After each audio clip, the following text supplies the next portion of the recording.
А последняя стена, которая у нас осталась для развески, Осторожно, осторожно. овальные иконы как-то рядом будут хорошо смотреться. В какую сторону? Так, двигаем. Так.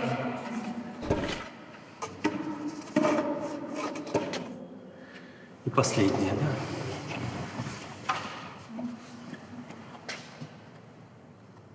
Осторожно, Так, аккуратно. все готово.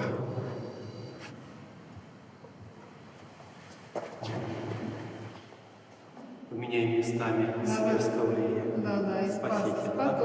Спаситель должен быть в середине. Тогда снимаем. Это логично. Так, Спасителя. Вешаем сюда. Так, смотри. Сейчас отойдешь, посмотришь. Последний. Так, смотрим. Что скажешь? Хорошо, смотрим.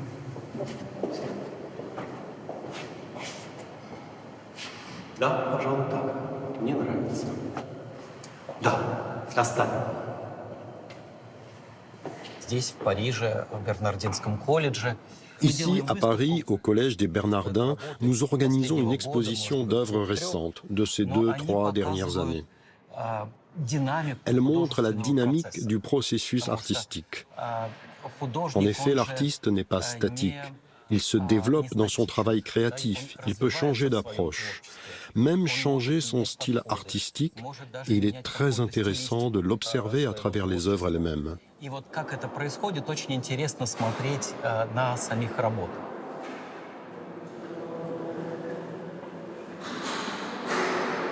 A few ideas behind this exhibition. Quelques idées derrière cette exposition. D'abord, et je pense que c'est le plus important, nous essayons de convaincre le public que l'icône est un art contemporain vivant. Ce n'est pas quelque chose du passé, bien conservé, juste la copie des peintres anciens. Non. L'art commence quand l'iconographe essaie de trouver un équilibre, une harmonie à la base de son expérience spirituelle qui est la prière et la tradition.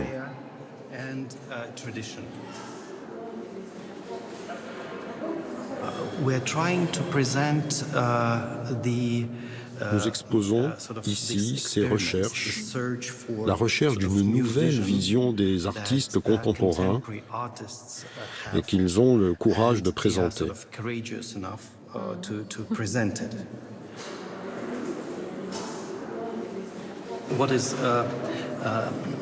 Ce qui n'est pas habituel, je dirais, pour une icône russe, c'est d'avoir des couleurs si lumineuses. Sergueï, peut-être que j'ajouterai quelque chose à propos de cette icône, car il est important pour nous de savoir que Mère Marie est une sainte venue de Russie et qui a fui la Révolution et était bien connue pour avoir créé ce Pravoslavnoye Dello, l'action orthodoxe. De même qu'il y avait une action catholique dans l'Église catholique, elle a décidé que l'action orthodoxe aurait pour mission de nourrir les affamés, de donner un certificat de baptême aux Juifs qui étaient persécutés par les nazis. Et parce qu'avec le père Klépinine, elle sauvait des Juifs qui se cachaient. Ils ont été arrêtés et envoyés au camp et y sont morts. Mais dans le camp, il y avait un autre saint, Fondaminsky, qui était d'origine juive. Il a décidé de se convertir et de devenir orthodoxe.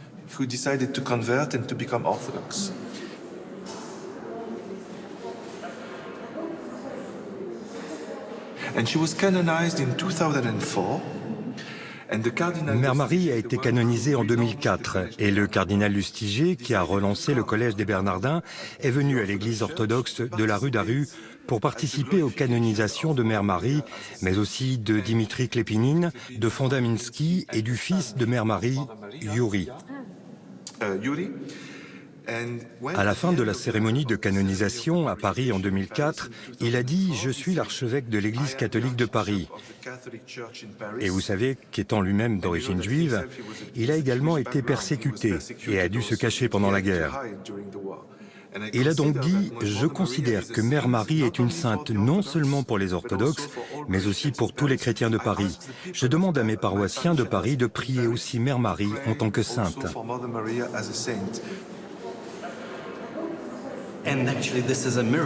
C'est vraiment un miracle, parce que nous avons très peu d'icônes de Mère Marie en Russie. Et c'est une icône qui vient d'une église.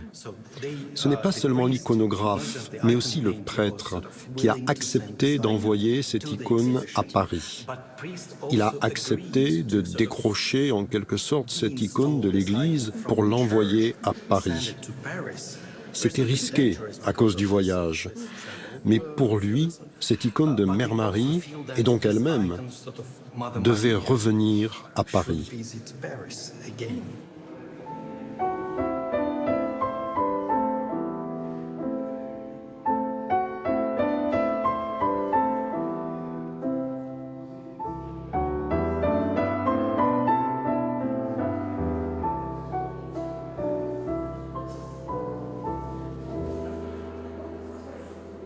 Вот мы решили, что мы начинаем экспозицию с образа Андрея Рублева. Nous avons commencé avec Andrei Rublev, le peintre d'icônes. Да, и его, собственно, служение, как иконописца, выражено в иконе.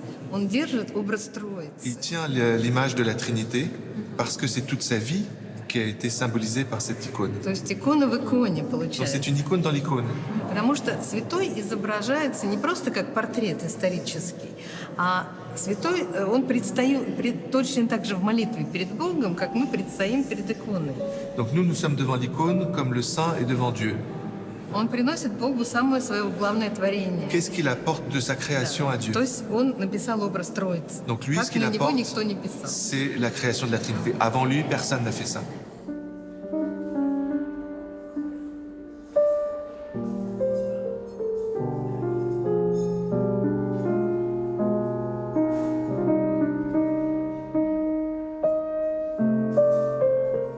Лики обычно изображаются очень спокойно, без эмоций. Alors les visages sont représentés sans émotion, dans le Вот. calme, la sérénité. А вот это вот послание, месседж иконы, он вот в жесте и в предмете, который держит. Alors le geste, le message, il est dans ce qu'apporte la personne représentée. Вот Спаситель, да, изображается с благословляющим жестом. Le Sauveur est représenté и avec un geste de bénédiction Да, и с Евангелием в руках. Потому что et avec l'évangile. это он принес. Parce Да, que c'est ça qu'il a учение apporté. Il a apporté la bonne nouvelle и благословение от Отца. et la bénédiction. C'est les deux choses que le Christ apporte principalement et que retient Если мы l'iconographie. увидим, что у Христа всегда крест в нимбе, вот у всех святых нимб, но только у Христа только крест, да, внутри. Alors, il n'y a que le Christ qui a dans son nimbe la croix. Les martyrs, les Вот saints, любое изображение vous мы remarquerez, увидим, ils n'ont pas de croix всегда dans будет leur nimbe. крест. Alors que, например, здесь, где видно, что у него есть крест.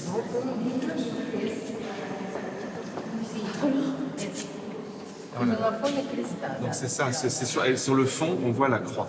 И всегда икона подписывается, хотя мы узнаем, кто это, но мы всегда подписываем икону. Alors toutes les icônes, on met à l'intérieur de qui il s'agit. Là, par exemple, on voit les lettres. Да, вот здесь Иисус Христос. Ça veut dire Jésus, Christ, en résumé. La première et la dernière lettre. Christos, Isus.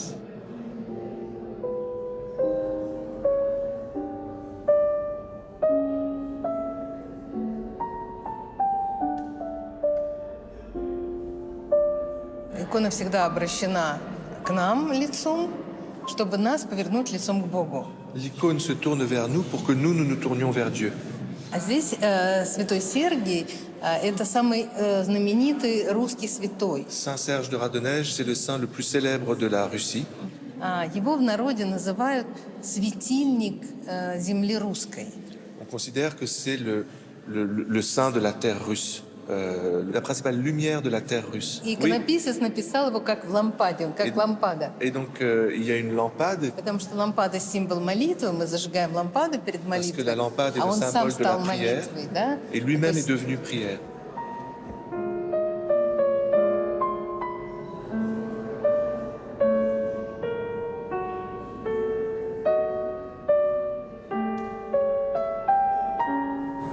Очень важная для нас икона, потому что это русские святые, первые русские святые, вот, C'est une которые, icône importante parce que ce sont des saints de la Rousse да, которые отказались от междоусобной брани, от qui ont refusé войны la со своим братом violence, за et notamment престол, la violence avec leurs frères sur la question du pouvoir. Ils ont préféré но не mourir проливать чужую кровь. et ne pas faire couler le sang étranger. Вот. И это общее для нас наследие Украины и России. Et c'est pourquoi nous avons dit, c'est notre héritage commun pour les Russes et pour les Ukrainiens d'avoir ces saints martyrs.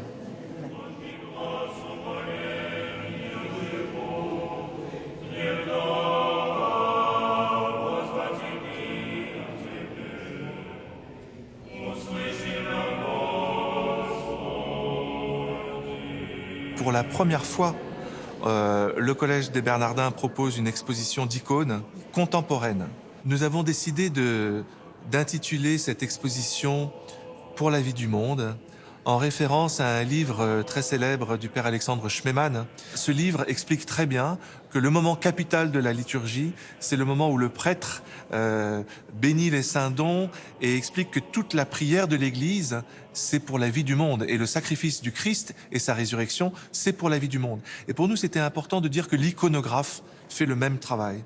Donc voilà, la prière liturgique et le travail artistique se rejoignent dans l'idée que la prière n'est pas quelque chose de fermé sur elle-même, mais d'ouverte au monde.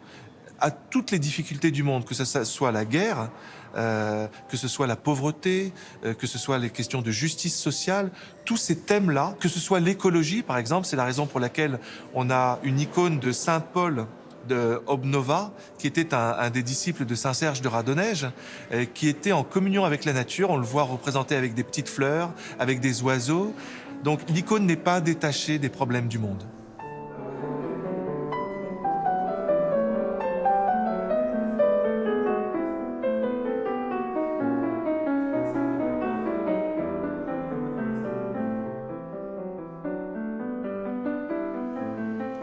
Maxime Chechoukoff, je crois qu'il est l'un de ces iconographes qu'on considère comme des plus audacieux, car il combine d'une manière très intéressante l'iconographie ancienne et les techniques de la peinture moderne. C'est-à-dire que l'icône est généralement un art canonique. Mais à l'intérieur du canon, il y a une grande liberté et les iconographes ne l'utilisent pas toujours. Il me semble que Maxime Chechoukoff l'utilise d'une manière très intéressante. Ici, vous pouvez voir l'héritage de Théophane le Grec, par exemple, et en même temps une image très contemporaine. Elle est immédiatement remarquée par les jeunes qui disent que c'est très intéressant.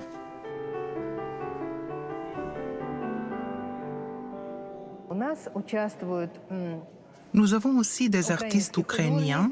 C'est un projet spécial. Il est comme un projet d'un autre projet.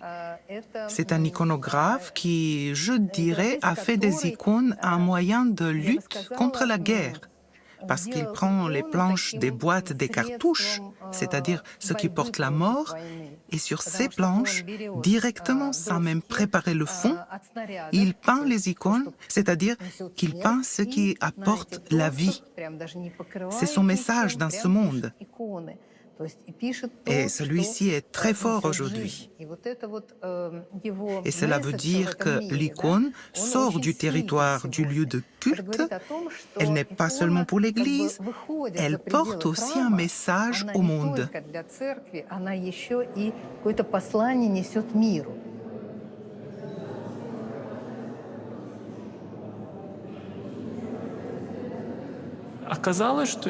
Il s'est avéré qu'une icône classique de la tradition ancienne peut parler. Elle peut raconter la guerre qui se passe aujourd'hui. Elle le raconte, mais aussi elle le montre. Elle rappelle aux gens qui ont l'habitude de vivre la guerre via Internet, à la télévision, et donc à travers une expérience virtuelle de la guerre, des morts qui sont quelque part très loin. Et ici, il y a des boîtes réelles qui étaient vraiment sur le front, et elles témoignent de la mort réelle. Nous peignons en règle générale l'icône classique de style byzantin canonique. Elle s'est avérée être la plus organique pour être peinte sur ces boîtes, qui étaient pendant longtemps au combat. Elles étaient sur le front. Elles sont les témoins de cette guerre, et maintenant elles témoignent de l'incarnation de Dieu, de la victoire du Christ sur la mort. Et en même temps, elle porte au monde entier un témoignage sur la guerre, les souffrances des gens qui sont là. Et peut-être exige que l'on ne reste pas indifférent à ce qui se passe actuellement dans les conflits, en Syrie, en Ukraine et ailleurs dans le monde, où les hommes tuent d'autres hommes.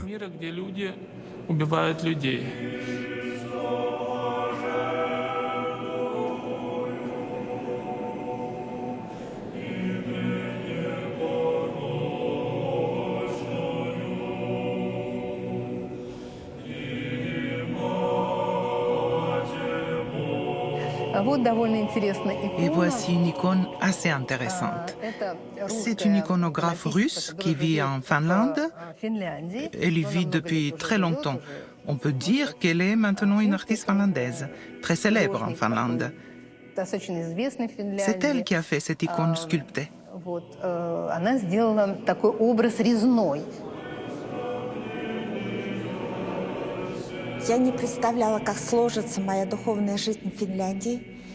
À l'époque, je ne savais pas comment organiser ma vie spirituelle en Finlande.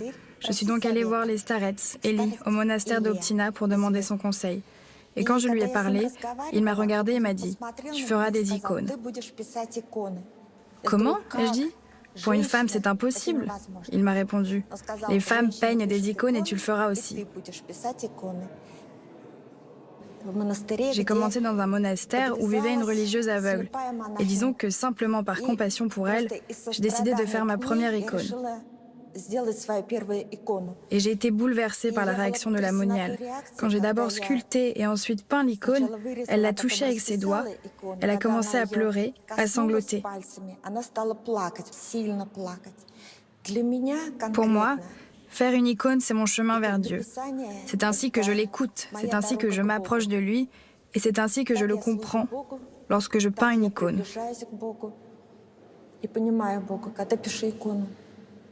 Peindre une icône, c'est comme une trinité dans laquelle Dieu lui-même est présent. Il y a aussi cette tradition qui est avant moi, avant nous tous, qui avait été développée par des générations de peintres depuis des centaines d'années. Mais l'une des principales composantes de cette trinité est toi-même, parce que sans toi, l'icône ne serait pas. Donc voici, cette Sainte Trinité pour moi est une icône.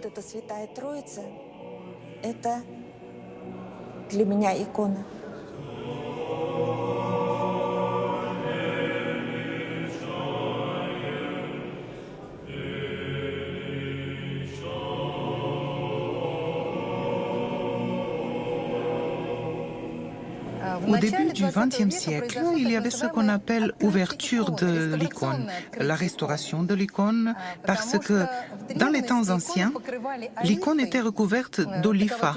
Telle était la technologie. Et l'olifa, un vernis gras à base d'huile de lin, s'assombrit.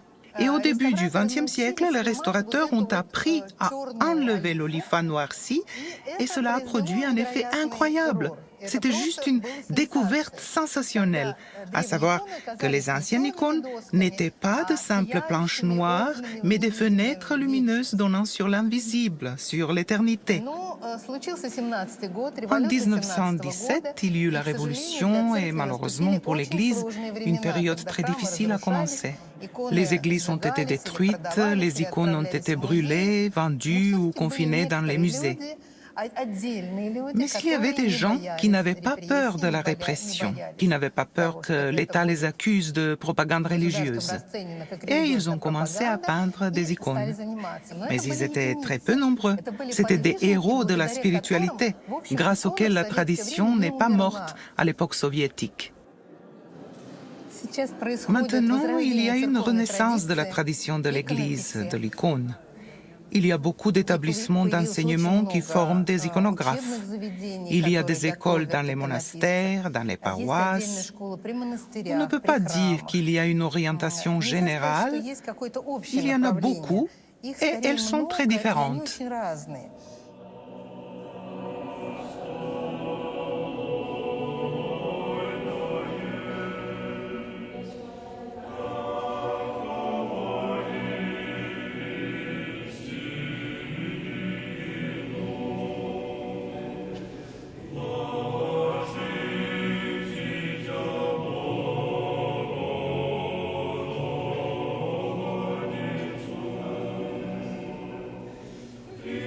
Voici aussi un autre exemple, lorsque la technique canonique, la peinture canonique, est combinée avec une technique moderne introduite librement par l'artiste.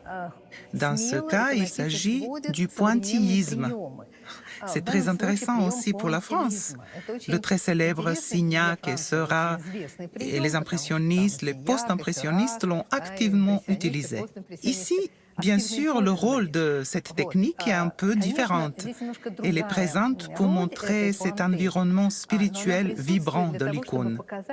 Bien sûr, l'iconographe peint les visages d'une manière traditionnelle, sans aucun recours au pointillisme, mais autour du visage, il utilise les pointillés pour montrer justement ce phénomène, cette apparition.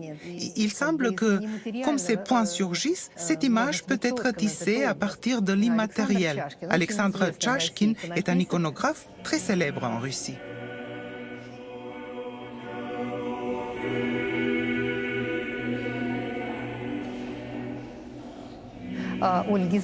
Olga Zueva, c'est son icône de l'Annonciation.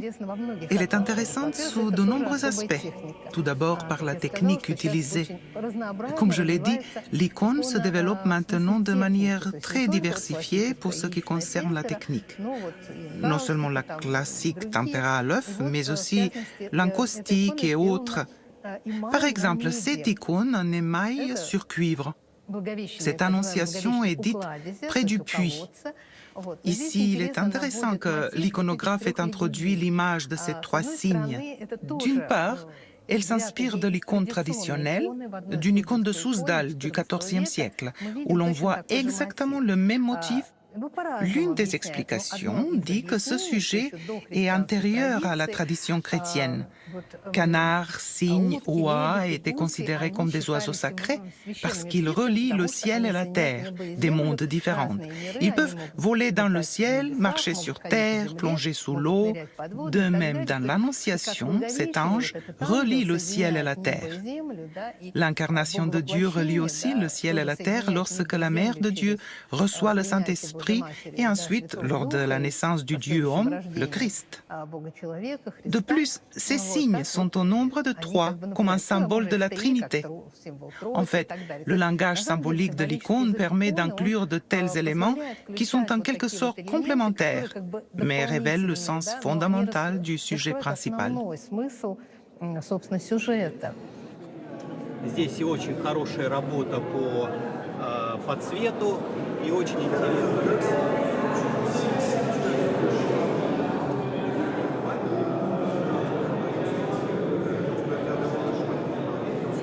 Je connais la civilisation russe depuis longtemps, j'ai étudié, etc. Je suis allé dans les musées à Moscou, etc. Et en Ukraine. Et ici, on voit quelque chose de tout à fait nouveau, de très créatif, sur des supports auxquels on n'aurait pas pensé, comme cette boîte de munitions. Et on a toujours l'impression, quand on voit des icônes, que ce sont des choses de musée. Et là, c'est quelque chose de créateur, quoi. Et donc, c'est très intéressant. Ce qui m'a frappé, c'est aussi les variations sur les thèmes. C'est-à-dire que, par exemple, il y a une annonciation où la Vierge n'est pas assise en train de lire un livre, mais elle est à un puits en train de puiser de l'eau. Voilà, ça donne aussi à penser. Il y a quelque chose une idée nouvelle, il me semble.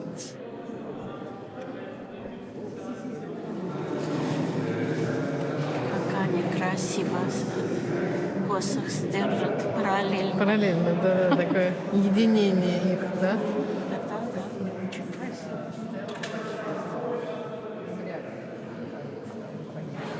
Et je pense que cette exposition, c'est un témoignage de la capacité des icônes à se réinventer, à être vivifiantes, à continuer une tradition qui est très longue, mais qui se crée encore aujourd'hui, qui est très moderne en quelque sorte, et qui parle aux personnes du XXIe siècle. Et moi, personnellement, je suis très attachée à l'écuménisme. Et pour moi, cette exposition, c'est un témoignage que la beauté peut transcender les barrières confessionnelles. Particulièrement doux. Et un peu attristé aussi quand tu regardes les yeux. Il y a quand même une expression du regard. Oui, on sent qu'il porte quelque chose, mais il n'est pas triste, mais peut-être qu'il est triste. En tant que catholique, c'est pas quelque chose qui vient de la tradition profonde, puisqu'on est plutôt un art avec les vitraux, les statues, et puis les tableaux aussi qui sont plus connus dans le monde catholique. Mais c'est vrai qu'aujourd'hui, l'icône, c'est c'est une forme qui est habituelle pour un catholique pour prier. Et c'est peut-être un pont qui s'est fait naturellement entre l'orthodoxie et le catholicisme. Et moi-même, j'apprécie beaucoup de prier devant une icône. Je sais qu'il y a le terme de théophore pour la théologie orthodoxe par rapport à l'icône. Et en étant ici, je vois qu'il y a certaines icônes, peut-être pas toutes, mais en tout cas certaines, où vraiment on est touché dans sa sensibilité par l'incarnation. Moi, j'ai particulièrement été touché par l'icône du Christ qui est derrière là, où je trouve une particulière douceur dans son visage qui n'était peut-être pas présente parce que c'est une représentation traditionnelle. Mais là, je trouve son visage, à la fois, on reconnaît que c'est bien cette même icône, mais une douceur particulière dans son visage, où j'entends, en le regardant, je suis doux et humble de cœur. Et ça aide à rentrer dans la prière et puis à rendre sensible ce qu'on lit dans la parole de Dieu, dans l'Évangile en particulier.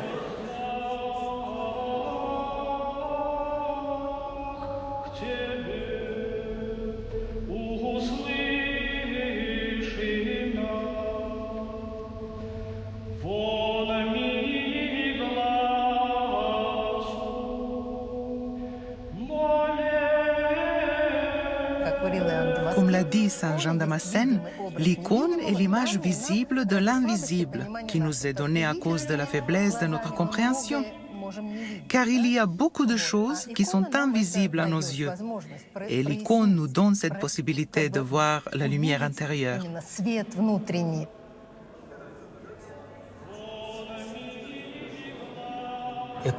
C'est cette vie, la vie de Dieu qu'il offre à ses saints qui le suivent.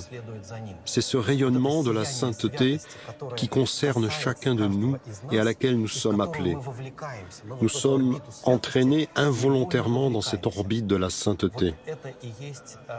C'est là l'icône, dans son contenu le plus élevé.